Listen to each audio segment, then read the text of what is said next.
Bienvenue dans cette salle de classe virtuelle. Aujourd'hui je vais vous parler un peu des dispenseurs africains qui veulent achever l'émancipation du continent, selon Le Monde de Jean-Paul Pougala.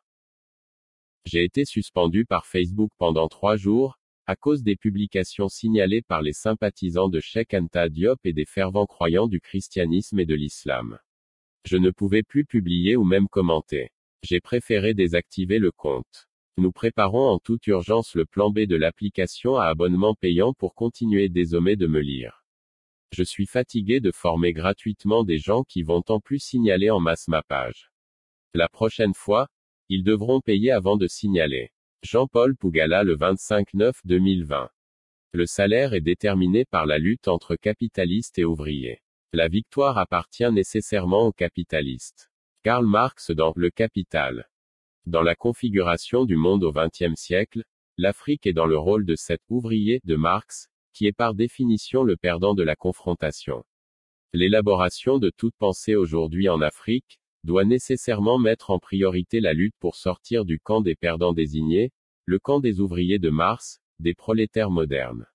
Les intellectuels africains qui m'ont précédé étaient presque tous des opérateurs économiques qui avaient fait le choix d'être dans le camp des perdants désignés, dans celui des ouvriers. Il ne faut donc pas être surpris que leurs idées, leurs pensées n'aient en rien aidé l'Afrique à sortir de la soumission, puisqu'ils étaient eux-mêmes des soumis et ont véhiculé en les magnifiant, le système de servitude volontaire érigé en standard par les capitalistes, les gagnants. Et les intellectuels actuels, ont-ils tiré les leçons de l'échec ou de l'inutilité des penseurs africains du passé face aux problèmes qui accablaient le continent? Je ne crois pas. En mathématiques, une variable est un symbole représentant un objet indéterminé. Si dans une équation, vous changez l'objet déterminé, les chiffres et laissez intacts les objets indéterminés, les lettres X, Y, vous ne changerez pas grand-chose dans la solution. Ce n'est pas pour rien que ces lettres s'appellent aussi variables, c'est parce que c'est en les changeant qu'on varie le résultat de l'équation. Si nos prédécesseurs ont échoué parce qu'ils étaient dans le camp des perdants tel qu'indiqué par Karl Marx, comment les suivants peuvent-ils changer la donne en épousant le même profil que les anciens? Comment en restant des ouvriers, ils peuvent penser faire plier les capitalistes? Comment peuvent-ils croire un seul instant que les capitalistes les financent pour enseigner même dans des prestigieuses universités occidentales, une pensée qui pourrait mettre en difficulté le système qui tient en laisse l'Afrique? Dans son édition du 28 octobre 2016, le quotidien français Le Monde publie un article de sa journaliste, Séverine Kodjo-Granvaux intitulé « Les dispenseurs africains qui veulent achever l'émancipation du continent ». Et sous-titre « Portrait des intellectuels les plus féconds dans le renouveau d'une pensée africaine décolonisée ». Il s'agissait des premières journées de rencontres à Dakar et à Saint-Louis, au Sénégal le vendredi 28 et samedi le 29 octobre 2016, de la première édition des ateliers de la pensée africaine. Sans surprise, j'y ai retrouvé les points communs qu'ils partagent avec leurs prédécesseurs qui sont à l'origine de notre inertie et surtout de notre hors-sujet généralisé devant tous les sujets et problèmes du continent africain. Financement. Les anglo-saxons ont une phrase qui résume et identifie le vrai patron en toute initiative importante, ou pays the bill. Qui paye la note? Qui paye la facture? C'est cette personne qui est le vrai patron. À travers cet article, le quotidien français Le Monde a identifié dispenseurs africains qui devraient créer la révolution dans la pensée africaine des prochaines années. Et la question la plus élémentaire est celle de savoir pour leur première rencontre les 28 et 29 octobre 2016 à Dakar et Saint-Louis au Sénégal, qui a payé leur billet d'avion pour y être présent? Qui a payé leurs frais d'hôtel à Dakar et à Saint-Louis? Et qui a payé leurs frais séjour pour qu'ils se réunissent pour mettre les bases de ce que sera l'Afrique de demain? La réponse est la même que pour leurs prédécesseurs, les Européens, les Blancs. Nous sommes encore en face d'intellectuels naïfs qui croient en toute bonne foi se trouver sur une planète sur laquelle, leurs bourreaux vont les financer pour trouver les voies et moyens pour se libérer d'eux. Au pays the bill. Deux sont les principaux financeurs de l'événement, tel qu'écrit sur la première page du site internet dédié à la rencontre. Il s'agit de la France, de l'Allemagne et de l'Union européenne. Pour la France, il s'agit de l'Institut français de Dakar et de l'autre, c'est l'argent provenant d'un parti politique allemand de gauche, dénommé Die Linke, à travers sa fondation, Rosa Luxembourg. En hommage à Rosa Luxemburg, née le 5 mars 1871 à Zamość dans l'Empire russe et morte assassinée le 15 janvier 1919 à Berlin en Allemagne. Elle est contre la Première Guerre mondiale, et c'est pour cela qu'elle sera exclue du Parti social-démocrate d'Allemagne SPD. Avec des amis, elle fonde le Parti communiste d'Allemagne. Ce qui lui vaut d'être assassinée 2 semaines après cette fondation, à Berlin le 15 janvier 1919. Vous connaissez déjà l'Institut français. Vous savez maintenant qui est Rosa Luxemburg. Par contre, c'est qui la Fondation Rosa Luxemburg? Voici comment ils se sont eux-mêmes définis dans l'annuaire des fondations enregistrées dans la République et canton de Genève. Rosa Luxemburg Stiftung tire son nom de Rosa Luxemburg, la politicienne germano-polonaise d'origine juive assassinée à Berlin en 1919. Rosa Luxemburg Stiftung est située dans le spectre du socialisme démocratique et est proche du parti de gauche en Allemagne. Il s'est consacré à l'héritage de Rosa Luxemburg dans son sang le plus moderne, émancipateur et critique du capitalisme, radicalement démocratique et opposé à toutes les formes de dictature, dédié à la solidarité et opposé à une politique d'impérialisme. L'éducation politique, l'analyse critique de la société, le travail international complet et les subventions de recherche sont ses domaines de travail les plus importants. Le slogan de la Fondation est « La liberté sans égalité est l'exploitation, l'égalité sans liberté est l'oppression. La solidarité est la racine commune de la liberté et de l'égalité. » Le bureau du RLS à Genève est concentré à la fois sur les droits sociaux mondiaux et la politique syndicale internationale. Nous aimerions soutenir et renforcer le mouvement syndical et ses organisations par l'éducation politique, le réseautage et les publications. Sur le site European Funding Guide, la page dédiée aux activités de Rosa Luxemburg Stiftung est accompagnée de ce message: This project has been funded with support from the European Commission. En d'autres termes, Rosa Luxemburg Stiftung est une organisation politique qui est financée par l'État allemand et par la Commission européenne. Et par conséquent, la Commission européenne à travers la fondation allemande, Rosa Luxemburg Stiftung, finance la tenue d'une rencontre des penseurs africains où ils doivent décider de l'avenir du continent africain. Si cela ne vous gêne pas, moi ça me choque profondément. De la même manière que je suis choqué que ce soit l'Union européenne à payer chaque année la cotisation de nombreux pays africains surtout francophones à l'Union africaine. Revenons aux dispenseurs africains qui veulent achever l'émancipation du continent. Le casting des participants fait rêver. Le quotidien français Le Monde nous présente des personnalités presque toutes agrégées et enseignant dans les plus prestigieuses universités surtout aux États-Unis et en Europe. Ce serait naturellement attendu que des gens qui gagnent bien leur vie, soient pour le moins désireux de sauver la face en finançant eux-mêmes leur rencontre à travers laquelle ils prétendent sauver le continent africain. Mais ils ne sont pas gênés que leurs recherches soient financées par les Européens de qui ils sont supposés couper les chaînes invisibles de l'esclavage qui dure depuis 4 siècles. Ça c'était pour la forme. Maintenant regardons un peu le fond en allant à la découverte de la fameuse liste de Le Monde. Le premier de la liste de Le Monde est le Britannique d'origine ghanéenne qui s'appelle Kwame Anthony Appiah. Et le quotidien nous dit qu'il est d'un père ghanéen et d'une mère britannique. Pour sauver l'Afrique, il cultive le cosmopolitanisme, nous dit Le Monde. Et qu'est-ce que c'est? Comme il est issu de 2 parents, un Africain et une Européenne, il est pour un nouveau cosmopolitisme qui est même le titre de son livre publié chez Odile Jacob en 2008, dans lequel il cite une phrase de son père qui lui répétait sans cesse, « Souviens-toi que tu es un citoyen du monde ». Dans Color Conscious publié en 1996 au Princeton University Press, il écrit « Être citoyen du monde, c'est s'autoriser à être d'ici et d'ailleurs pleinement, à hériter de l'humanité entière et contribuer à l'enrichir de là où nous sommes. C'est concilier le singulier et l'universel, le différent et l'en commun, c'est refuser les assignations identitaires. » Crochet ouvrant, crochet fermant. Les identités ethno-raciales risquent fort de devenir obsessionnelles, un tout est la fin de tout, dans les vies de ceux qui s'identifient à elles. Crochet ouvrant, crochet fermant. Et en oblitérant les identités qu'ils partagent avec les gens en dehors de leur race ou de leur ethnicité, elles les détournent de la possibilité de s'identifier aux autres. Crochet ouvrant, crochet fermant. Il ne faut pas laisser nos identités raciales nous soumettre à de nouvelles tyrannies. Le deuxième sur la liste est le français d'origine marocaine, Ali Ben Marlouf, celui qui se dit 100% africain et 100% européen. Il enseigne à l'université de Paris-Est-Créteil. Ali Ben Marlouf est l'auteur de Pourquoi lire les philosophes arabes publié en 2015 chez Albin Michel, dans lequel il nous explique combien l'islam a façonné le paysage intellectuel européen. Le troisième sur la liste est le Camerounais Jean Godefroy Bidima. Le Monde nous précise qu'il est professeur titulaire de l'université Tulane, à la Nouvelle-Orléans, aux États-Unis.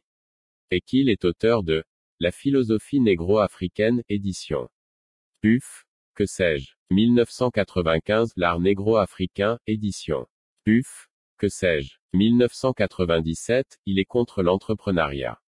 Il écrit dans le livre collectif, Réalité et représentation de la violence en post-colonie, publié en 2015 aux presses universitaires de Perpignan, en France, l'idée même d'entreprendre et le fait d'être son propre patron, comme une violence en soi. Selon lui, la violence de l'esprit managérial est caractéristique de la raison instrumentale, qui sacrifie souvent le règne des fins au profit du fétichisme des moyens. Et comme conséquence prévisible, l'Afrique ne peut plus se développer car, dit-il, la fameuse notion de développement avait comme mission de faire la guerre à ce qui ne sert pas, au profit d'une rationalité qui ne fait que calculer. Pour lui, le problème de l'Afrique n'est pas la colonisation, mais ce qui a suivi la colonisation.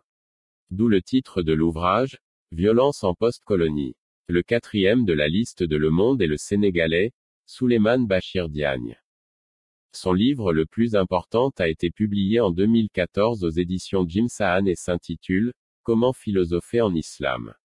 Dans ce livre, pour sauver l'Afrique, Souleymane Bachir Diagne nous explique comment l'islam a produit une tradition de libre pensée. Selon lui, il est vital d'utiliser la pensée en islam pour mettre en avant l'esprit critique et le pluralisme des Africains.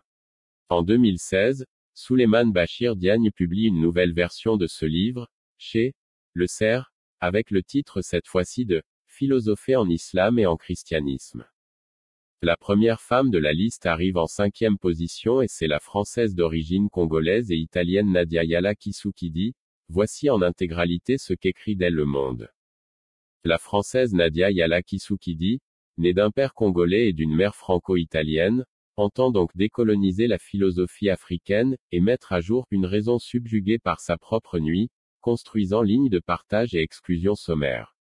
Tout comme elle entend démontrer que des philosophes africains comme Fabien Ebousi-Boualaga, Engelbert Mveng, Jean-Marc Ella ont permis de renouveler la pensée du religieux en faisant un lieu d'émancipation. En d'autres mots, la française Nadia Yala Kissou qui dit veut sauver l'Afrique en continuant sur la lignée des prêtres catholiques et religieux africains que le système a érigé au rang de philosophes africains, de mettre le christianisme au cœur de toute pensée en Afrique. Le 6e de la liste est le co-organisateur de la rencontre, le Camerounais Achille Mbembe. Achille Mbembe qui a œuvré pour soutenir l'Europe qui combattait ce qu'il appelle les dictateurs africains, notamment en Côte d'Ivoire en 2010 et en Libye en 2011, affirme en 2016, dans le livre Politique de l'inimité, publié aux éditions La Découverte que, il est urgent de construire une Afrique tolérante, ouverte, créole. Une Afrique-monde où chacun, quelle que soit sa religion, sa carnation, son genre ou son orientation sexuelle, puisse s'y épanouir pleinement. On a envie de dire Amen en lisant ces incantations. En tout cas, il exprime là ses solutions pour sauver l'Afrique. Et s'est convaincu que c'est le bon chemin qu'il a convié d'autres 9 génies africains comme lui à penser ce que deviendra l'Afrique de demain. La deuxième femme de la liste est à la 7e place, il s'agit de la française d'origine camerounaise, Léonora Miano. Le Monde a choisi pour l'illustrer ses propos contenus dans son livre publié en 2016 aux éditions L'Arche Éditeur, intitulé L'impératif transgressif, et dans lequel elle affirme « Vous, qui êtes blanc, avez-vous déjà pensé votre blancheur? Et vous, qui êtes noir, pourquoi vous voyez-vous ainsi? Pourquoi endosser cette désignation coloniale? Les esclavagistes ont souhaité se blanchir des ténèbres qu'ils déversèrent sur le monde avec la déportation transatlantique d'hommes et de femmes qui jusque-là ne se considéraient ni comme africains ni comme noirs. Dès lors, le noir matérialise les ténèbres intérieures de celui qui mutile sa propre humanité en niant celle de l'autre. Le 8e penseur qui doit sauver l'Afrique dans le classement de Le Monde est un économiste togolais, Kako Nyubukpo. Ancien ministre togolais de la prospective et de l'évaluation des politiques publiques, le quotidien français nous dit que Kako Nyubukpo a travaillé pour de nombreuses institutions internationales, toutes financées par la France BCEAO, CIRAD, UMOA, OIF. Et qu'alors que depuis 2007, avec la sortie de son ouvrage Politique monétaire et servitude volontaire, la gestion du franc CFA par la BCEAO, aux éditions Cartala, où il montre sa virulence contre le franc CFA, Le Monde nous dit que Kako Nyubukpo a confirmé la contradiction des penseurs africains qui sont tout radicaux contre l'oppresseur, jusqu'au moment où, ce dernier, leur tend la main pour les sauver de la famine. Et conclut en disant ceci, à 48 ans, Kako Nyubukpo est devenu directeur de la francophonie économique et numérique au sein de l'Organisation internationale de la francophonie. La messe est dite, la diversion peut continuer. Quel leçon pour l'Afrique. Nos penseurs prédécesseurs est d'une naïveté déconcertante lorsqu'ils acceptent de se faire manipuler par l'oppresseur et en deviennent même le bras exécutif sur le continent africain. Aujourd'hui, les nouveaux intellectuels semblent n'avoir rien retenu des leçons de la défaite de nos prédécesseurs. Et continuent comme si l'antilope et le lion pouvaient tout gentiment manger dans le même plat et qu'il n'y a rien contre lequel se plaindre, il faut circuler. Je ne crois pas à l'apport de la diaspora pour la construction d'un nouvel ordre africain. Car il est impossible d'attendre des miracles comme pensée propulsive de libération venant de la part de quelqu'un qui a fait le choix de vivre comme minorité dans une société qui l'opprime, l'écrase, l'humilie. S'il a accepté cela, une fois rentré en Afrique, il ne pourra reproposer que la face présentable de l'oppression. On peut lire des vocabulaires de ces 10 génies ou supposer tels qu'ils sont d'une crédulité qui dépasserait même les enfants de la maternelle, comme 100% africain et 100% européen, avoir une mentalité Afrique-monde, etc. L'intellectuel africain n'a toujours pas compris qu'avant d'aller vers les autres, il faut au préalable élever notre propre niveau, il faut peaufiner ce que nous porterons en dot à l'humanité en échange de ce que l'humanité nous offre en termes d'évolution et de progrès. Si vous laissez votre maison sale avant d'aller vers les autres, ils ne pourront s'empêcher de vous juger par la saleté qu'il y a dans votre maison. L'urgence n'est pas de courir prétendre le respect des autres, mais de travailler dur pour nous hisser au niveau acceptable pour rivaliser avec les autres. Nous vivons depuis le premier spermatozoïde, dans un monde de compétition sans merci où les plus faibles sont appelés à disparaître et tout le monde le sait et les plus forts, essaient tout simplement d'accélérer le processus pour pousser les plus faibles dans la tombe. Pour échapper à cette mort prévue pour nous, nous devons quitter le camp des faibles, le camp des perdants pour devenir nous aussi des prédateurs, des gagnants dont parlait Karl Marx en affirmant « Le salaire est déterminé par la lutte entre capitalistes et ouvriers. La victoire appartient nécessairement aux capitalistes. » Avant d'ajouter l'impératif catégorique est de renverser tous les rapports sociaux qui font de l'homme un être humilié, asservi, abandonné, méprisable. Les nouveaux penseurs africains devront être capables de comprendre que notre impératif catégorique est celui de créer suffisamment de richesses devant nous permettre de financer de façon autonome la lutte pour renverser tous les rapports sociaux qui font de l'Africain un être humilié, asservi, abandonné et méprisable à volonté. Et puisque le capitaliste gagne toujours, il ne s'agit plus d'insulter le capitalisme, mais de le maîtriser au maximum, le domestiquer, nous l'approprier pour le mettre au service de notre lutte de libération. Jean-Paul Pugala. Douala, le 25 septembre 2020. Notez bien, vous êtes libre de continuer de signaler cette salle de classe, et demander sa fermeture comme vous le faites tous les jours. Je ne changerai pas une virgule dans ma manière d'écrire. Si vous avez aimé la leçon, alors cliquez sur j'aime, abonnez-vous et surtout activez la cloche de notification pour être informé de nos différents cours virtuels. Ciao et à bientôt.